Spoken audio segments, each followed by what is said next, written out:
এইরকম সুন্দর মনোমুগ্ধকর জঙ্গলের মধ্যে দিয়ে কিভাবে পুরুলিয়া পৌঁছাবেন তা জানতে ভিডিওটি স্কিপ না করে দেখতে থাকুন।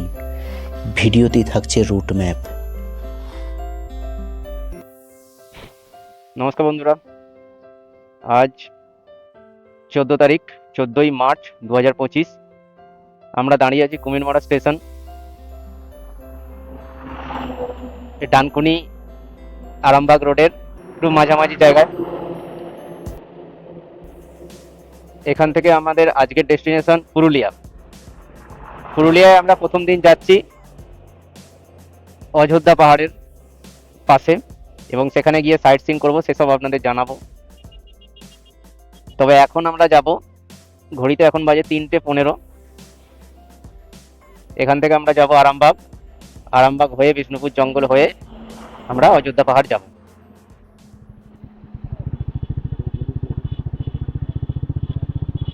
বনলতা রিসর্ট মানে আমরা ঢুকছি জয়পুর জঙ্গল।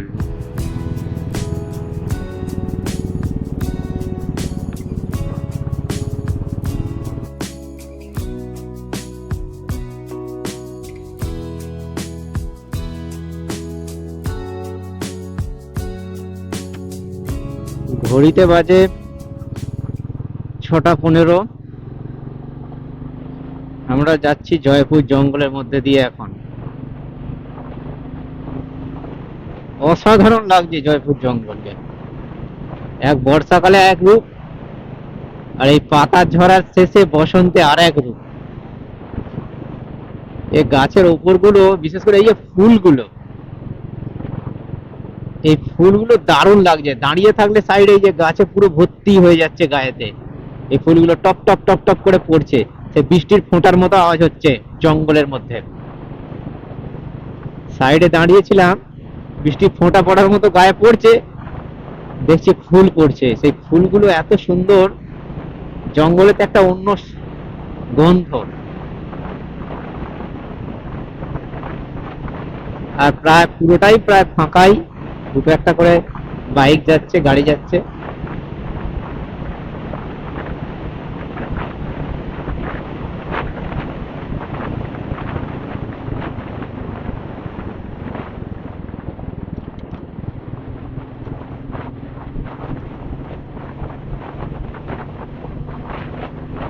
আর হালকা কুয়াশা। জঙ্গলটা দেখুন, যেন কুয়াশা যেন বেরিয়ে আসছে জঙ্গল থেকে, সুন্দর লাগছে।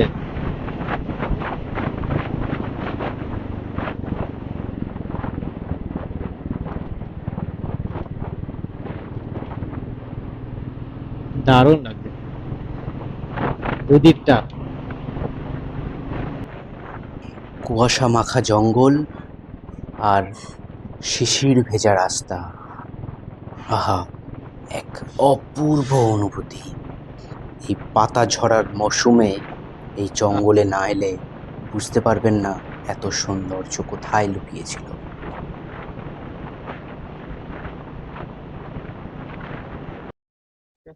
শুধু জঙ্গলের অনুভূতিটা নিন। এইমাত্র ময়ূর ডাকলো, সেই দিকে দাঁড়ালাম আমরা, কিন্তু ময়ূরটা এদিক থেকে আওয়াজটা এলো।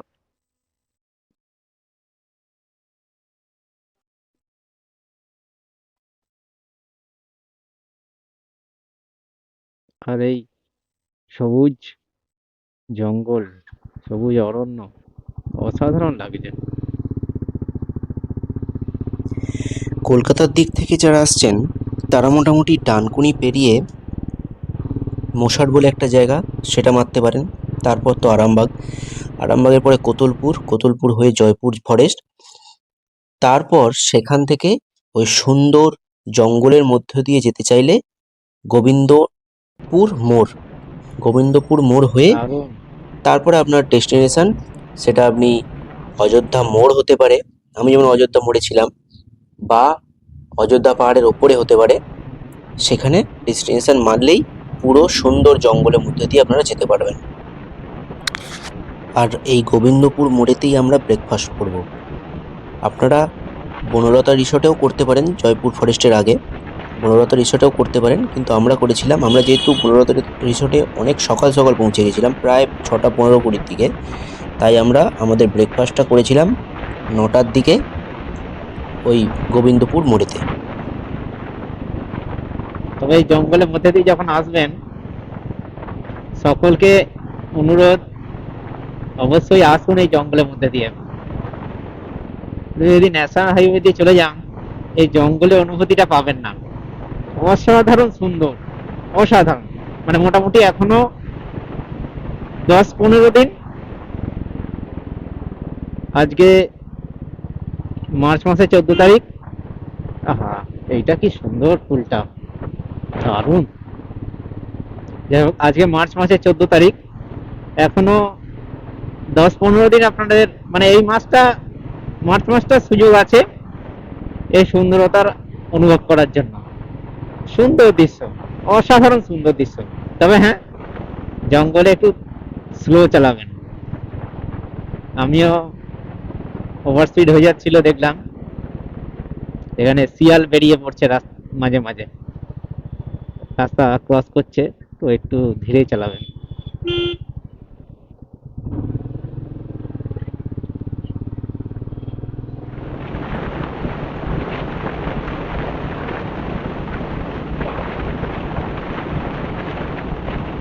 এই দেখুন, ও দারুণ লাগছে এই জায়গাটা, দারুণ, অসাধারণ।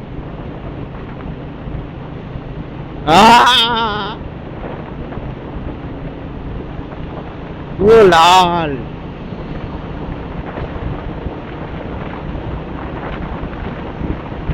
এই দিক থেকে আমরা এলাম গোবিন্দপুর বিবর্দা রোড ধরে। এই জায়গাটার নাম যতটা সম্ভব গোবিন্দপুর মোড়। আর আমরা এবার আমরা এই মানে স্টেট হাইওয়ে 2টা ধরবো। এই জায়গায় দাঁড়িয়ে এই সামনের একটা দোকানে লাভ টি স্টল, লাভ টি স্টল থেকে মুড়ি খেলাম, সকালের জলখাবার খেলাম বলতে পারেন। তো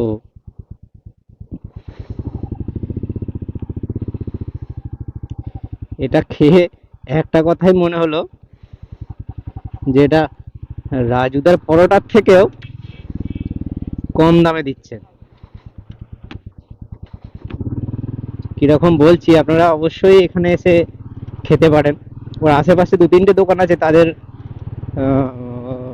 ব্যাপার আমি বলতে পারবো না, কম হয়তো একই হবে রেট। যাই হোক,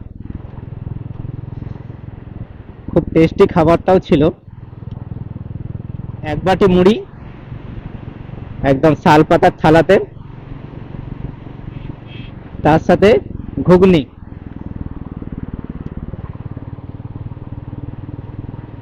তার সাথে ঘুগনি,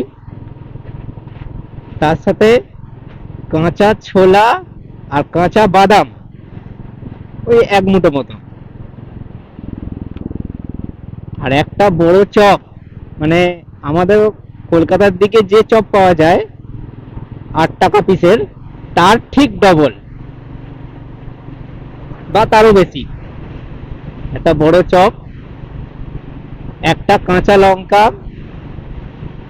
একটা ছোট পেঁয়াজ, পেঁয়াজের 4/1 ভাগ, এটা বড় পেঁয়াজের 4/1 ভাগ,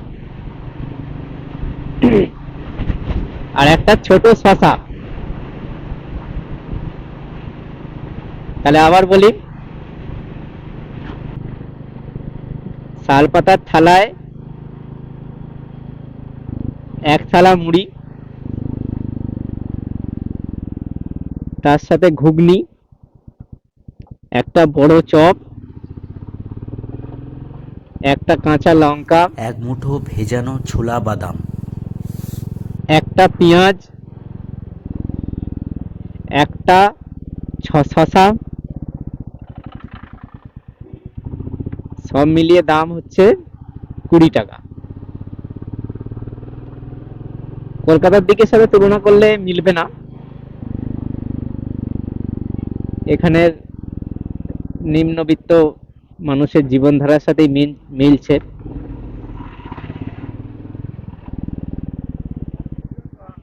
খুব কম দামের এবং খেতেও যথেষ্ট ভালো।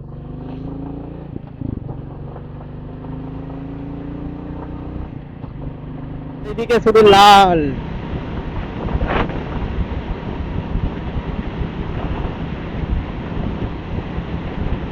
দেখ, এই দুলালদার এই কথাটা হয়তো শুনলে ভালো লাগবে, এই চারিদিকে শুধু লাল। যাই হোক, আমাদের দেখে ভালো লাগছে।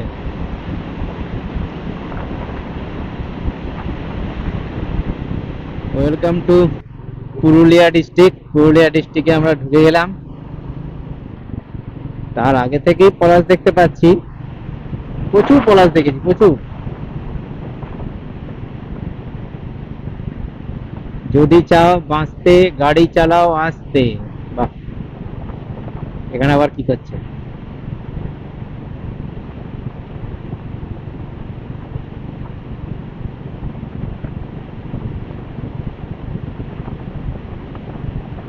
দারুণ জায়গা, দারুণ। জঙ্গলটা দারুণ।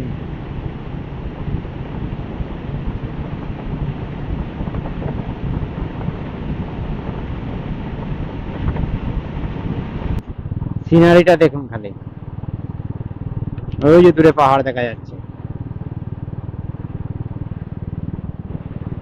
সত্যি এখানে দারুণ ফটো উঠবে।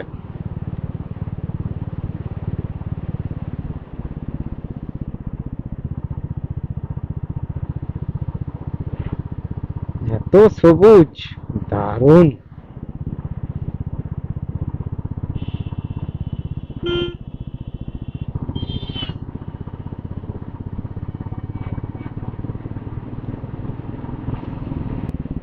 এখানে দাঁড়াতেই হবে,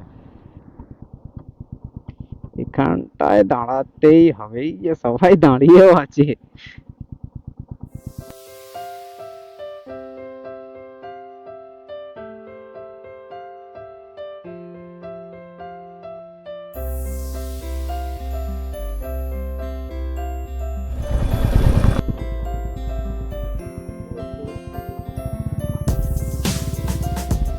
সুন্দর। সব ডাল ফাল ভেঙে নিচ্ছে, সব মাথায় পড়ে নিচ্ছে ডাল ভেঙে।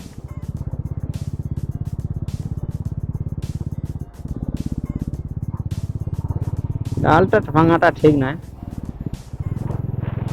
যদি সেগুলো পড়ে থাকে কুড়িয়ে মাথায় দেওয়া দরকার। ডাল কখনোই ভাঙা উচিত নয়। মানুষ যে জন্য এখানে আসছে সবাই দেখতে,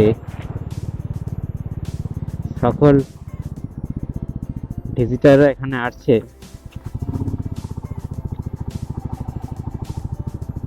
আর সেইটাই যদি ভেঙে ফেলা হয়, সেটাই যদি মানুষ নষ্ট করে ফেলে,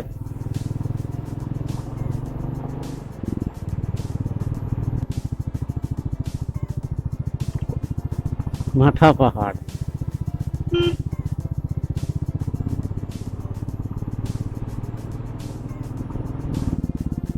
সোনপুরি বাঞ্জারা ক্যাম্প।